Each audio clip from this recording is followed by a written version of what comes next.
내 인생에 용기가 되어준 한마디. 희망을 잃는 것은 죄악이다. 미국의 제퍼슨 병원에서 있었던 일입니다. 12층에 위치한 낡고 좁은 병실에 죽음을 앞둔 두 환자가 있었습니다. 폐 일부를 제거해 하루의 대부분을 고통 속에 보내는 환자 빈센트와 사고로 척추가 탈골된 파커였습니다. 두 환자는 고통이 잠시 멎을 때마다 많은 이야기를 나누었습니다. 가족과 친구들에 대해, 때론 서로의 직업에 대해서 이야기했습니다. 시간이 지나면서 가족과 친지들이 그들을 만나러 오는 횟수가 뜸해질 때도 서로 이야기를 나누며 고통을 견뎠습니다. 어느 날 창밖을 멍하니 바라보고 있는 빈센트에게 파커가 물었습니다. 거기 밖에 뭐가 보이나? 빈센트는 잠시 망설이다가 대답했습니다. 오늘 날씨가 무척이나 화창하네. 아름다운 공원이 있고 꼬마들이 놀고 있어. 분명 오후 수업을 빼먹은 모양이야. 호수에 작은 배가 한 척 떠 있고 그 옆으로 귀여운 오리들이 줄지어 가는군. 저런 꼬마들이 아주 흙투성이가 됐는데 나도 일어나 바깥을 볼 수 있다면 좋겠어.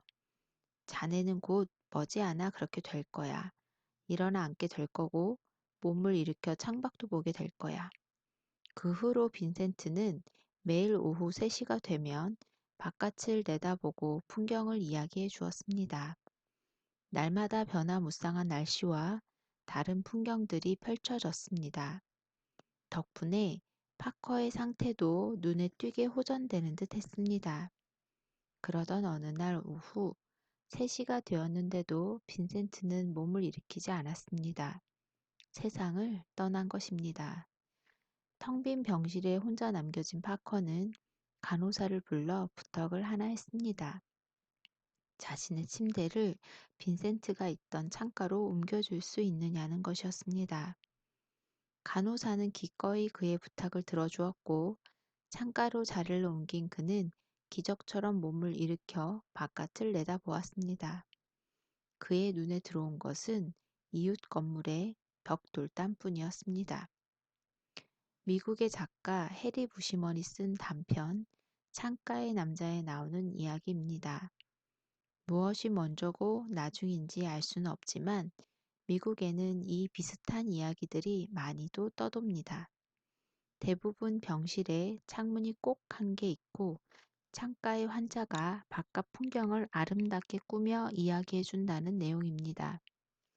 이야기의 사실 여부를 떠나 저는 이 이야기에서 인생의 희망이 얼마나 중요한 것인가를 새삼 깨달을 수 있었습니다. 시를 통해 인간의 비극을 노래하되 궁극적으로는 희망을 노래할 수 있는 희망의 시인이 되어야 한다고 생각한 것도 바로 그런 까닭입니다. 희망을 잃지 않는 것이 중요합니다. 희망은 잃기 위해서 존재하는 게 아니라 갖기 위해서 존재합니다. 희망은 절망을 먹고 자라기 때문에 절망도 희망을 위해 존재합니다. 절망이 없다면 희망도 없습니다. 절망이 바로 희망입니다. 실패가 성공인 것처럼 절망 속에서 이미 희망이 들어 있습니다. 그런데도 우리는 희망과 절망을 구분해서 생각하고 희망을 버리려고 합니다. 희망을 버리지만 않는다면 누구나 절망의 고비를 견뎌나갈 수 있습니다. 영문학자 장영희 교수는 산문집 내 생애 단 한 번에서 해밍웨이의 소설 노인과 바다에 개인적으로 제일 좋아하는 말이 있다고 하면서 그 말을 소개합니다. 그것은 노인이 죽은 물고기를 지키기 위해 혼신을 다해 상어와 싸우면서 하는 말, 희망을 갖지 않는 것은 어리석다. 희망을 버리는 것은 죄악이다. 라는 말입니다. 장영희 교수는 희망을 보고도 가지지 않는 것은 빛을 보고도 자신을 어둠 속에 가두어 버리는 자살 행위와 같다고 말합니다. 어느 봄날 양산 통도사에 갔다가 수령 350여 년 된 홍매화 앞에 많은 사람들이 몰려 있는 것을 본 적이 있습니다. 어떤 이는 사진을 찍고 어떤 이는 이제를 세워 그림을 그리고 또 어떤 이는 마냥 바라보기만 했습니다. 그들은 이제 막 피어나기 시작한 꽃을 통해 무엇을 보려고 한 것이었을까요? 결국 꽃의 신비를 통해 삶의 신비를 보려고 한 게 아니었을까요?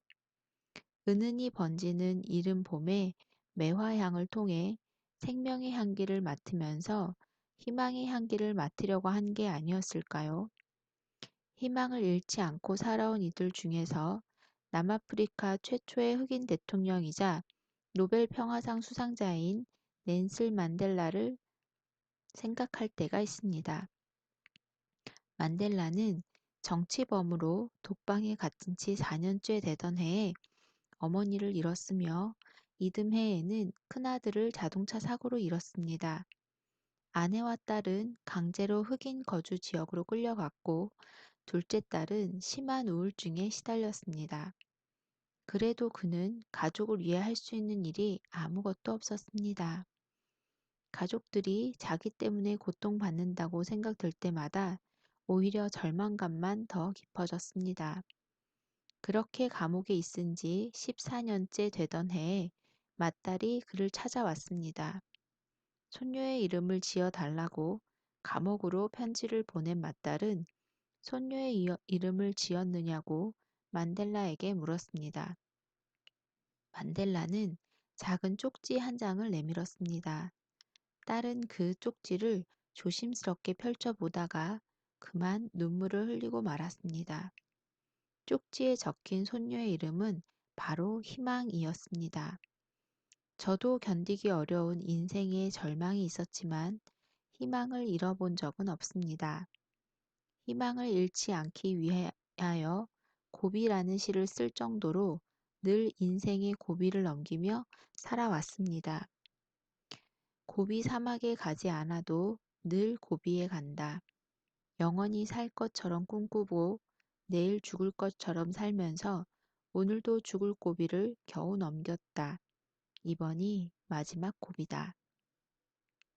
사람은 희망을 잃었을 때 자살합니다.